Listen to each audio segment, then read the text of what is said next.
ఇడుపు కాగితం ఈ మధ్యకాలంలో మీరు ఎక్కువ శాతం విన్నటువంటి పేరు అనమాట. ఈ ఇడుపు కాగితం అంటే ఏంటి? ఒక మూవీ తెలంగాణ ప్రాంతానికి సంబంధించినటువంటి ఏదైతే ప్రాంతాలు ఉన్నాయో ఆ ప్రాంతాలకు సంబంధించినటువంటి సినిమా ఒకటి తీశారు. ప్రియదర్శి గారు మనకు బాగా తెలుసు. ఆయన తెలంగాణ యాస బాగా మాట్లాడతారు. ఆయనతో ఒక హీరోగా పెట్టి ఒక సినిమా తీశారు. దానికి ఇడుపు కాగితం అని పేరు పెట్టారు. ఆ పేరు పెద్ద కాంట్రవర్సీ అయిపోయింది. ఎక్కడైనా సరే టైటిల్స్ చిన్నపిల్లలకు వ్యతిరేకంగా మహిళలకు వ్యతిరేకంగా ఉన్నట్లయితే అది బాగా ప్రచారంలోకి వచ్చి ఏదైనా జరగటం, లేదంటే అర్జున్ రెడ్డి లాంటి మూవీలోని కిస్ సీన్స్ ఏవైతే ఉన్నాయో వాటిని వాల్ పోస్టర్స్ కింద వేసి చేయటం, RX100 వాల్ పోస్టర్స్ ఆ టైంలోని చాలా వరకు జరిగాయి. ఏంటి ఇది ఇలా ఉందేంటి? ఎక్కువ RGV మూవీస్ కి కాంట్రవర్సీస్ వస్తుంటాయి. ఇక్కడ ఇడుపు కాగితం అంటే కాంట్రవర్సీ ఎందుకు వచ్చిందంటే మాది ఉత్తరాంధ్ర సైడ్. నిజంగా ఆ టైటిల్ చూసినప్పుడు నాకు అర్థం కాల ఇడుపు కాగితం అంటే ఏంటి అసలు. అంటే దాని మీద 1% కూడా అవగాహన లేదు, నాకు లేదు అవగాహన. బట్ అంత వ్యతిరేకంగా ఏమీ చూడలేదు. ఓకే, ప్రియదర్శి అనేటువంటి యాక్టర్ యాక్ట్ చేసాడు. ఇడుపు కాగితం అంటే సంథింగ్, కాగితం అంటే మనకు తెలుసు ఒక ఏదో పేపర్ మీద ఏదో రాసినట్టు. కాకపోతే ఆ ప్రాంతంలో ఏమంటారో తెలియదు, కొంచెం ట్రిక్కీగా అనిపించింది. బట్ ఒక ఫ్యూ డేస్ ట్రైలర్ రిలీజ్ అయిన ఫ్యూ డేస్ కి ఏదో పెద్ద కాంట్రవర్సీ, ఎవడో ఏదో అనేసారట. ఇంకొకడేమో సబ్ టైటిల్స్ పెడతారా, అసలు తెలుగే కాదు, తెలుగులో పేర్లు పెట్టరు అని చెప్పి. అంటే ఇప్పుడు యముడికి ఒక దొంగకి మధ్య జరుగుతుంది అనుకోండి, యమ దొంగ అని టైటిల్ పెడతాం. అట్లాగే భార్య భర్త మధ్య జరిగిందో లేదంటే ఎవరి మధ్య జరిగిందో తెలియదు కానీ ఒక ఇడుపు కాగితం అనేటువంటిది ఒక సినిమా తీశారు. ఆ మూవీ వచ్చిన తర్వాత చూసిన తర్వాత మనం దాన్ని అర్థం చేసుకోవాలి. అట్ ద సేమ్ వే ఒకవేళ అది తెలియకపోతే డిక్షనరీలో వెతికి మనం నేర్చుకోవాలి. త్రివిక్రమ్ శ్రీనివాస్ గారు చెప్పారు కదా, మయూక తంత్రుల పైన దినకర అని చెప్పి పాట ఏదైతే రాశారో ఆ పాటకి అర్థం తెలియక నేను డిక్షనరీ చూసి ఆ పదాలని నేర్చుకున్నాను అని చెప్పి. అలాగే సాహిత్యంలో చాలా రకాలైనటువంటి పద ప్రయోగాలు జరుగుతూ ఉంటాయి. ఇదేంటంటే తెలంగాణ ప్రాంతం వాళ్ళు ఏంటంటే నార్మల్ గా వాడుక భాషలో వాడేటువంటి పదం అట. అది మనకి కూడా తెలియదు కదా, ఇలాంటి పదం ఉంది అన్న సంగతి కూడా తెలియదు. ఏదో సంథింగ్ ఏదో మన సైడ్ ఏదో వేరే వేరే రకాలుగా మాట్లాడుకోవచ్చు. అంత మాత్రాన ఆ సినిమా టార్గెట్ చేసేసి ఆ పేరుని టార్గెట్ చేసేసి అంతలా మాట్లాడి ఇది ఎలా అయిపోయిందంటే తెలంగాణకి ఆంధ్రాకి భాషా విభేదం వల్ల ఒక పెద్ద యుద్ధమే జరిగిపోతున్నంత కటింగ్ ఇస్తున్నారు అందరూ. అంత మనం ఆలోచించాల్సిన అవసరం లేదండి. వాళ్ళు మాట్లాడేది తెలుగు భాష, మనం మాట్లాడేది తెలుగు భాష. రెండు ప్రాంతాలుగా విడిపోయాం అంతే. పొద్దున హైదరాబాద్ మనం వెళ్ళినా మనం మాట్లాడిన భాష వాళ్ళకి అర్థమవుతుంది. కాకపోతే యాస ఉంది ఏంటంటారు, వాళ్ళు మాట్లాడేటప్పుడు ఇదేంటి ఇలా ఉందని మనం అనుకుంటాం. ఒక్కొక్క ప్రాంతాన్ని బట్టి ఇప్పుడు శ్రీకాకుళంలో ఉంటారు, విజయనగరంలో ఉంటాం, వైజాగ్ లో ఉంటాం, అనకాపల్లిలో ఉంటాం. ఈ ప్రాంతాల వాళ్ళకి గుంటూరు విజయవాడ అటు సైడ్ మాట్లాడేటువంటి, నేను వెళ్ళి గుంటూరు అటువైపు చదువుకున్న వ్యక్తినే, అటువైపు నేను మాట్లాడుతుంటే భలే యాసగా మాట్లాడతారు నువ్వు అంటారు. మరి ఉభయ గోదావరిలో నేను చదువుకున్నాను, అక్కడ కూడా అక్కడ యాస విని అదొక రకమైనటువంటి ఏండే అంటారు. అంత మాత్రాన అదేమి పెద్ద విచిత్రమేం కాదు. యాస, భాష, కొన్ని పదాలు, కట్టుబాట్లు, వాళ్ళ యొక్క వ్యవహార శైలి, మాట్లాడేటువంటి విధానం. కొంతమంది కొట్టినట్టు మాట్లాడతారు, గుంటూరు విజయవాడలో స్ట్రైట్ గా మాట్లాడేస్తారు. ఈ విశాఖపట్నం, అనకాపల్లి, శ్రీకాకుళం సైడ్ చిన్న ఏంటంటే చిన్న ఒక సెటైరికల్ గా మాట్లాడటం అనేది అలవాటు. సో దాన్ని ప్రతిసారి కూడా ఏదో ఒకటి అంటూ ఉంటారు. అప్పుడెప్పుడు శ్రీకాకుళం యాసతో మాట్లాడి ఒక ఆయన ఒక మూవీ తీసాడు. ఒక మూవీ తీస్తే ఆ కుర్రోడ్ని ఆ యాసలో మాట్లాడినందుకు ఏదో కించపరిచినట్టు సంథింగ్ ఏదో అన్నారు. బట్ ఏంటంటే ఒక పల్లెటూరులో ఉన్నటువంటి వ్యక్తి అలా మాట్లాడేటువంటి వాడు ఒక టౌన్ వచ్చి బాగా చదువుకొని, సిటీ వచ్చి చదువుకొని ఒక మంచి పొజిషన్ కి వెళ్ళినటువంటి ఒక ఎలివేషన్ మొత్తం ఉంది ఆ మూవీలో. అది మొత్తం చూస్తే కదా మనకు అర్థమవుతుంది.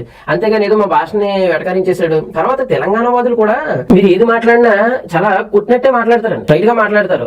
మా సైడ్ ఏంటంటే చిన్న ఎటకారం ఉంటుంది. ఇప్పుడు ఈ ఇడుపు కాగితం అనేటువంటి సందర్భం ఏదైతే వచ్చిందో దీని గురించి పెద్ద పెద్ద వాళ్ళు, ఇప్పుడు ప్రొఫెసర్ నాగేశ్వరరావు లాంటి వాళ్ళు కానీ, లేదంటే రాజకీయ నాయకులు కవిత గారు పవన్ కళ్యాణ్ ని వెళ్ళి అడగండి ఇడుపు కాగితం అంటే ఏంటో పవన్ కళ్యాణ్ గారు బాగా తెలుస్తుంది అని చెప్పి అన్నారు. ఎటకారం మేము మాట్లాడుతున్నామా, మీరు ఎటకారంగా మాట్లాడారా? ఇప్పుడు పవన్ కళ్యాణ్ గారికి తెలియనట్టు ఏ డిక్షనరీ ఓపెన్ చేసినా లేదంటే గూగుల్ అడిగినా సరే చెప్తుంది. అక్కడ ఏంటంటే ఒక పదాన్ని కించపరిచినట్టు మాట్లాడాడు అనేటువంటి ఏదైతే అభియోగం ఉందో దాని కాంటెక్స్ట్ లో మనం మాట్లాడాలి తప్ప దాన్ని రాజకీయ రంగు పులిమి ఆంధ్ర తెలంగాణ వేరు. ఆంధ్రాలో ఉన్న వాళ్ళు, ఆంధ్రాలో ఎక్కువ తెలంగాణ వాళ్ళు ఉండరు కాబట్టి, తెలంగాణలో ఎక్కువ ఆంధ్ర వాళ్ళు ఉంటారు కాబట్టి మీరు ఆంధ్రాకే వెళ్ళిపోండి, ఆంధ్ర భాషే మాట్లాడుకోండి, ఆంధ్ర హీరోలతోనే సినిమాలు తీసుకోండి అన్నంత ఇదిగా మాట్లాడుతున్నారండి. కలిసి ఉంచుది. ఇప్పుడు ప్రజలు ఏదో మాట్లాడుకుంటామండి, లేదంటే పిల్లలు ఏదో మాట్లాడతారు, పెద్దలు మాట్లాడతారు, ప్రజలు మాట్లాడతారు, రాజకీయ నాయకులు కూడా దీన్ని ఒక పెద్ద భూతద్దంలో చూసి దీన్ని చిత్రీకరించేటువంటి పరిస్థితిలో మనం ఉన్నామంటే సిగ్గుచేటండి నిజంగా మనకి. దాని గురించి విశ్లేషించే వాళ్ళు చాలా మంది ఉన్నారు. అలా విశ్లేషించి చెప్తే వాడు అర్థం చేసుకుంటాడు, ఏదో ఒక రోజు క్షమాపణ ఖచ్చితంగా చెప్తాడు. అలా చెప్పిన వాళ్ళు చాలా మంది ఉన్నారు కదా. గోదావరి భాషని ఎటకారంగా మాట్లాడారు అని అన్న వాళ్ళు ఉన్నారు. బ్రాహ్మిన్స్ మాట్లాడేటువంటి భాష వెరైటీగా వేరుగా ఉంటదని అంటే అది కాంట్రవర్సీ అయింది. శ్రీకాకుళం భాష కాంట్రవర్సీ అయింది. భాషలు యాసలు కాంట్రవర్సీ అవడం చిన్నప్పటి నుంచి చూసాం. గానీ ఒక ఇడుపు కాగితం అనేటువంటి పదాన్నే తీసుకొని ఇంత కాంట్రవర్సీ చేసి రాజకీయం చేస్తున్నారంటే రాజకీయ నాయకులందరికీ శతకోటి నమస్కారాలండి నిజంగా. అంటే ఈ దేన్నైనా సరే పవన్ కళ్యాణ్ గారికి లింక్ పెట్టొచ్చు, దేన్నైనా సరే ఆంధ్ర ప్రజలకు లింక్ పెట్టొచ్చు, దేన్నైనా సరే తెలంగాణ ప్రజలకు లింక్ పెట్టొచ్చు. మీ రాజకీయం అంతా ఆంధ్రాలో చేసుకుంటారు, బట్ వ్యాపారాలన్నీ హైదరాబాద్ లో ఉంటాయి. దీనికి సొల్యూషన్ ఏంటి అంటే ఎవరో ఎక్కడికి వెళ్ళి వ్యాపారాలు చేయకూడదా? అలాగే వ్యాపారాలు వేరే రాష్ట్రాల్లో ఉంటే వేరే రాష్ట్రాలు వచ్చి రాజకీయాలు చేయకూడదా? అసలు ఇవన్నీ డిబేటబుల్ కాదండి. వీటిని ఏంటంటే చూసి చూడలేనట్టు అలా వెళ్ళిపోతూ ఉండాలి. బట్ నేనంటే ఏంటంటే ఇడుపు కాగితం అనే దాన్ని ఎటకారించినటువంటి వ్యక్తి, కించపరిచినటువంటి వ్యక్తికి మనం కౌంటర్ ఇవ్వడం వేరు. కానీ దాన్ని తీసుకొచ్చి వేరొక వ్యక్తికి లేదంటే వేరొక రాజకీయ పార్టీకి ఏదో రంగు పులుముదాం అని చెప్పి గుడ్డకాల్చి ముఖం మీద వేసేద్దాం అనుకుంటే మాత్రం అది మీ యొక్క ఏదైతే ఉందో డిగ్నిటీ ఏదైతే ఉందో దాన్ని మీరే తొక్కేసుకున్నట్టు అవుతుందండి. అదేం పెద్ద గొప్ప విషయం ఏం కాదు. ఒక పదాన్ని పట్టుకొని రాజకీయం చేసినటువంటి వ్యక్తులు తెలంగాణలో ఉన్నారు అని అంటే ఆంధ్ర నుంచి ఎవరైనా సరే రాజకీయ నాయకులు అందరూ కలిసి దాన్ని డిబేటబుల్ గా మార్చి ఇది ఇలా జరిగింది అలా జరిగింది అని ఎవరైనా అన్నారండి? నేను కవిత గారికి అంటానండి, కవిత గారితో మాట్లాడుతున్నాను, పవన్ కళ్యాణ్ గారికి బాగా తెలుసు అని అన్నారు కదా. అది ఎంత కాంట్రవర్షియల్ గా ఉందండి. అది మనం మాట నోట్లోంచి వచ్చేటప్పుడే మనం చాలా జాగ్రత్తగా మాట్లాడుకోవాలి కదా. మనం రాజకీయంలో ఉన్నప్పుడు ఏదో ప్రజలను రెచ్చగొట్టినట్టు తెలంగాణ ఆంధ్ర ఏంటండి అసలు? మనం మాకైతే చిన్నతనం నుంచి ఆంధ్రప్రదేశే తెలుసు. ఇప్పుడు 2000s లో పుట్టిన వాళ్ళందరూ కూడా ఏంటంటే తెలంగాణ అనేది వేరు, ఆంధ్ర అనేది వేరు అన్నట్టుగా ఉంటది. మాకు ఏంటంటే హైదరాబాద్ అంటే మా ఊరే కదా, మా ప్రాంతంలో ఉన్నదే కదా, మా ఆంధ్రప్రదేశే కదా అనేటువంటి ఫీలింగ్ తోనే ఉంటాం. అలాంటి వాళ్ళు ఇంకా ఏజ్ గ్రూప్ బాగా ఏజ్ ఉన్న వాళ్ళు ఏంటి, ఎన్టీ రామారావు గారు ఆ టైంలో, రాజశేఖర రెడ్డి గారు ఉన్న టైంలో ఉన్న ముసలోళ్ళు అందరూ ఏమనుకుంటారు, ఏంట్రా ఏంటి ఇడుపు కాగితం ఏదో వచ్చిందంట కదా, దాని గురించి ఎందుకు రాజకీయ నాయకులు అందరూ మాట్లాడుతున్నారు ఇలాగా? నిజంగా అలాగ అనుకుంటున్నారండి ప్రజలు ఏమనుకుంటున్నారు అన్నది మీరు మర్చిపోతున్నారు. ఏదన్నా ఒక ట్రిక్కీగా ఏదైనా ఒకటి వచ్చింది, ఒక ట్రెండీగా ఏదైనా ఒక పదం వచ్చింది, లేదంటే ఒక ఇష్యూ వచ్చింది అంటే ఇంకా దాన్ని పట్టుకొని, ఇంకా అల్లు అర్జున్ గారిది వచ్చింది, ఇంకా దాన్ని పట్టుకొని అలాగే సాగదీశారు. ఇప్పుడేమో ఇడుపు కాగితాన్ని పట్టుకొని పబ్లిసిటీ బాగానే అవుతుంది, టైటిల్ మార్చమని కూడా వాళ్ళు చెప్పారు. ఎందుకంటే మార్చాల్సిన అవసరం కూడా లేదు.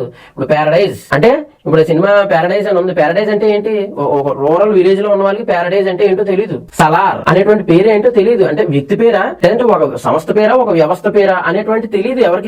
ఏంటంటే కొన్ని టైటిల్స్ పెడతా ఉంటారు. అలాగే ఇప్పుడు పుస్తకాలు కూడా కొన్ని టైటిల్స్ పెడతారు. దాన్ని బట్టి ఏంటంటే అందులోకి వెళ్ళి ఆ కథ మొత్తం చదివితేనో లేదంటే ఆ సినిమా మొత్తం చూస్తేనో దాని యొక్క అర్థం, అంతరార్థం మనకు అర్థమవుతుంది. అంతేగాని ప్రతి చిన్న ఇష్యూని కూడా ఈ మధ్య కాలంలో అయితే తెలంగాణ వాదులు మేము తెలంగాణ గురించే పాటుపడుతున్నాం అనుకున్నటువంటి వాళ్ళందరూ కూడా ఏదో ఆంధ్రప్రదేశ్ ప్రజలు ఆంధ్రాలోనే బ్రతకండి అన్నంత ఇదిగా మాట్లాడుతున్నారండి. మేము ఎక్కడైనా బ్రతికేటువంటి అవకాశం మాకు ఉంది. At the same way Telangana నుంచి ఇక్కడికి వచ్చి బ్రతికేటువంటి అవకాశం మీకు ఉంటది.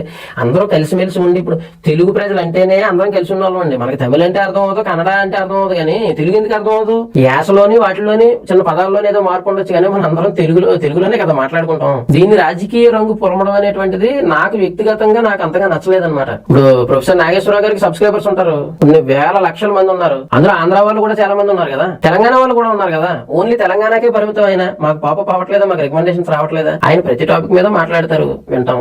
అలాగే పవన్ కళ్యాణ్ గారు ఉన్నారు, ఇక్కడ నుంచి అక్కడికి వెళ్ళి పార్టీ పెట్టారు. అప్పటి నుంచే కదా ఇప్పుడు మళ్ళీ ఇష్యూ బయటకు తీసుకొస్తున్నారు. పవన్ కళ్యాణ్ అనేటువంటి ఇష్యూని బయటకు తీసుకొస్తున్నారు. ఆంధ్రాకే పరిమితం చేయమంటారా పవన్ కళ్యాణ్ గారిని? లేదు, పవన్ కళ్యాణ్ గారికి ఇక్కడ ఆస్తిపాస్తులు, ఇల్లులు అయ్యి ఏమీ లేవు కాబట్టి తెలంగాణలోనే ఆయన ఉండమని అంటారా? ఏంటండి ఇది అసలు? కవిత గారు గాని మిగతా రాజకీయ నాయకులు గాని తెలంగాణ వాదులు మేము అని చెప్పి అనుకుని ఏదో మీడియా ఛానల్స్ పెట్టేసుకొని ఏదో నోటుకొచ్చినట్టు బురద జల్లేసి ఇటువంటి కార్యక్రమాలు అవి చేయాల్సిన అవసరం లేదండి. ప్రజల్ని మిస్లీడ్ చేయొద్దు. మీరు లీడ్ చేయకపోయినా పర్వాలేదండి, మిస్లీడ్ మాత్రం చేయొద్దు ప్రజల్ని. ఏదో ఒక కాంట్రవర్సీ పట్టుకొని ఎలాగైనా ఆంధ్ర తెలంగాణ వేరు అని చెప్పొచ్చు, ఆంధ్ర తెలంగాణ భాషలు వేరు, హీరోలు వేరు, మాట్లాడే మాండలికం వేరు, ఇవన్నీ వేరు అని చెప్పి చెప్పడానికి ప్రతి సంవత్సరం లేదా 6 నెలలకు ఒకసారి ఏదో ఒక టాపిక్ వస్తే ఆ టాపిక్ ని పట్టుకుని దాన్ని సాగితీయటమే. ఇంకా అదే పని అయిపోతుంది. అలాగనా కొంచెం అన్నా మనసాక్షి కొంచెం మనకు కూడా అనిపించాలి కదండి. ఎందుకు ప్రజలను మనం మిస్లీడ్ చేయాల్సిన అవసరం ఏముంది?